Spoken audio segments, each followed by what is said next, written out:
আগের ভিডিওতে বলেছিলাম শাড়ি দিয়ে আমি একটা সারারা টাইপ ড্রেস বানাতে চাচ্ছি। তো ড্রেসটা হচ্ছে বানানো হয়ে গেছে, তাই ভাবলাম আপনাদেরকে ডিজাইনটা দেখিয়ে দেই। আসসালামু আলাইকুম, কেমন আছেন সবাই? শাড়ি দিয়ে এখানে ড্রেসের উপর পার্ট আর ওড়নাটা করা হয়েছে।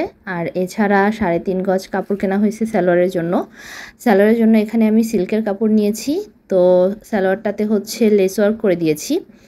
আর এখানে হচ্ছে এই হচ্ছে ড্রেসের ডিজাইন, যেখানে আপনার হাতাতে হচ্ছে আঁচল দিয়ে দেয়া হয়েছে, আঁচলটা দিয়ে আর কি হাতাটা করা হয়েছে। আর ড্রেসের কোমরে হচ্ছে একটা লেস ওয়ার্ক করা হয়েছে। এছাড়া আর ড্রেসের মধ্যে কোথাও কোনো লেস দেওয়া হয়নি। হাতা হচ্ছে ফুল হাতা রাখা হয়েছে, সাথে হচ্ছে 2টা বাটন দিয়ে দিছি। আর এই তো পালাজো হচ্ছে একটা স্কার্ট পালাজোর মতো বানানো হয়েছে অনেকগুলো কলি দিয়ে।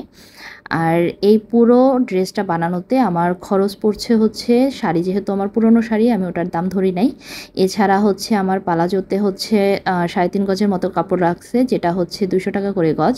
এছাড়া মজুরি আর লেস যেটা, ওইগুলো সব কিছু মিলিয়ে 1920 টাকার মতো পড়ছে।